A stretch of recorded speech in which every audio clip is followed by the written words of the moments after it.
किसी नगर में राजकन्या का विवाह था। मंगल के बाजे बज रहे थे। उसी नगर में एक सिद्ध महात्मा रहते थे। महात्मा बाजों की आवाज़ सुनकर दरबार में गए। राजा से यह मालूम होने पर कि राजकन्या का विवाह है, उन्होंने कन्या को देखना चाहा। राजा ने कन्या को बुलाया। राजकन्या ने आकर महात्मा के चरणों में प्रणाम किया। महात्मा ने न मालूम किस अभिप्राय से उसको नाखुशीक देखकर राजा से कहा, इस लड़की का हमसे विवाह करा दो।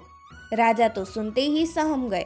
बुद्धिमान था, महल में जाकर एक जोड़ी बहुमूल्य मोती लाया।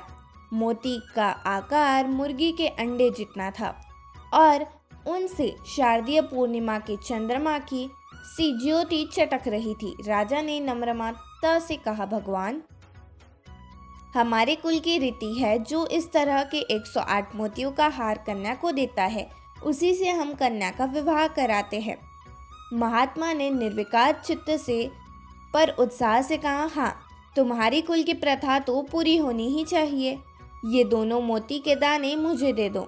इसी नमूने के 108 मोती मैं ले देता हूँ, परंतु खबरदार लड़की की किसी दूसरे का ब्याह न देना।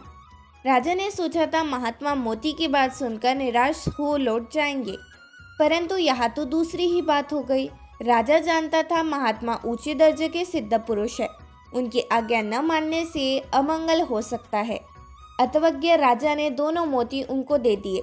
कहा, भगवान, आगे लगन नहीं है, आप जल्दी लौटिएगा। राजा ने सोचा ऐसे मोती कहीं मिलेंगे नहीं, महात्मा सच्चे पुरुष है, लौटे ही आएंगे।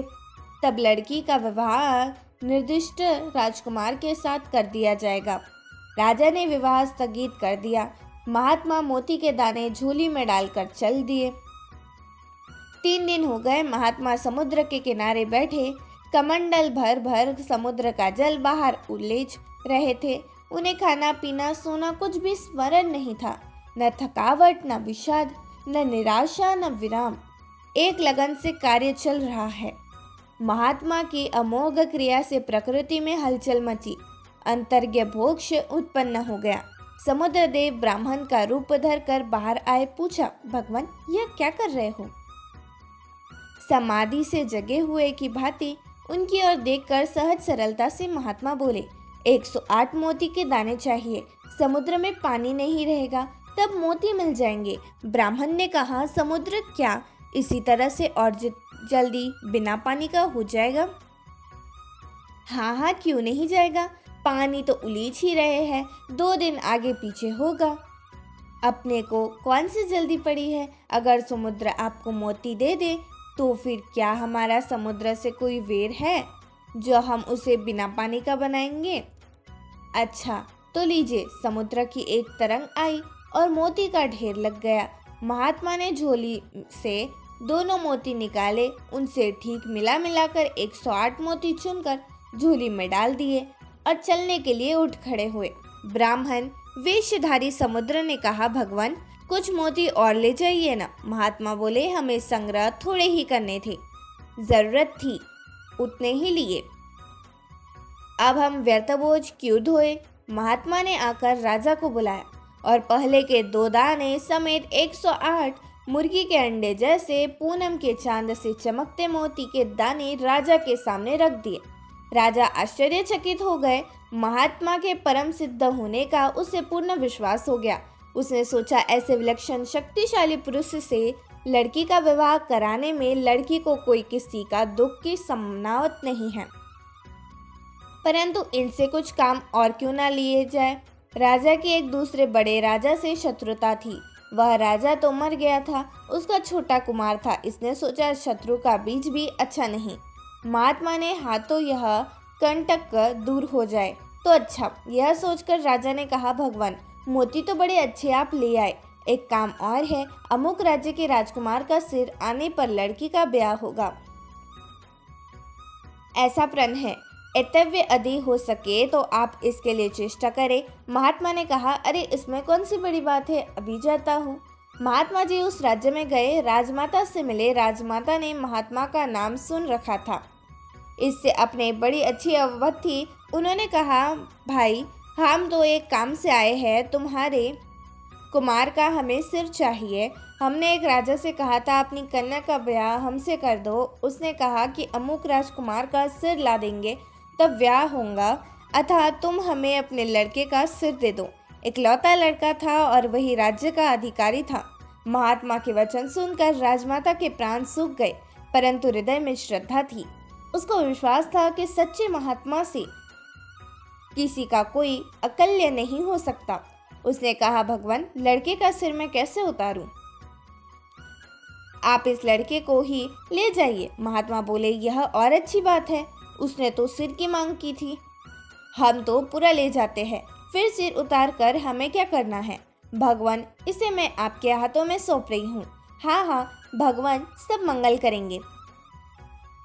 राजकुमार को लेकर महात्मा अपनी नगरी में लौटे और राजमहल में जाकर बोले, लो यह समूचा राजकुमार, अब पहले विवाह कराओ। खबरदार, जब तक विवाह न हो लड़के को छूना मत। राजा ने आनंद मग्न होकर कहा, ठीक है भगवान, ऐसा ही होगा। महात्मा ने कहा, तो बस अब देर ना करो। विवाह मंडल रचा हुआ था, चौकी बिछाई गई, महात्मा जी दूल्हा बने, कन्या आई।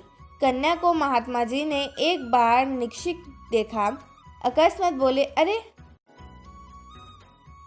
उस राजकुमार को तो यह बुलाओ। राजकुमार बुलाया गया। महात्मा ने उसे कन्या के बगल में खड़ा कर दिया, फिर दोनों को एक बार निक्षरिक देखा। बोले, भाई जोड़ी तो यही सुंदर है। राजा, बस अभी इस राजकुमार से राजकुमारी का ब्याह कर दो। खबरदार, जो जरा भी चीचपट की। राजा नहीं न कर सका। राजकुमारी का विवाह शत्रु राजकुमार से हो गया। महात्मा के विचित्र आचरण का रहस्य अब राजा के समझ में आया। राजा का मन पलट गया, शत्रु मित्र हो गया। महात्मा अपनी कुटिया पर जाकर पूर्वव्रत धुनी तापने लगे। इस कहानी से यह मालूम हो गया कि संत पुरुषों की क्रियाएं किसी आगाध उद्देश्य से बड़ी विलक्षण हुआ करती है। उनकी क्रियाओं से उनकी स्थिति का पता लगाना बहुत ही कठिन होता है। तथापि आजकल के ज़माने में जहाँ लोग नाना प्रकार से ठगे जा रहे हैं, विशेष सावधानी रखना भी उत्तम है। श्रद्धा और सेवा करके सत्संग करना चाहिए और जिन संत पुरुषों के संग से अपने में देवी संपदा की वृद्धि, भगवान की और चित्रवृत्तियों का प्रभाव, शांति और आनंद की वृद्धि प्रतीत हो, उन्हीं से संत मानकर उनसे विशेष लाभ उठाना चाहिए।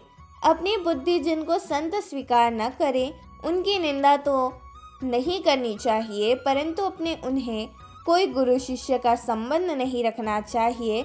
निंदा तो इसलिए नहीं कि प्रथम तो किसी की भी निंदा करना ही बुरा है।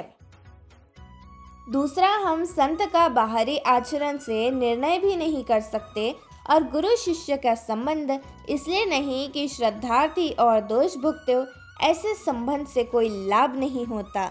धन्यवाद।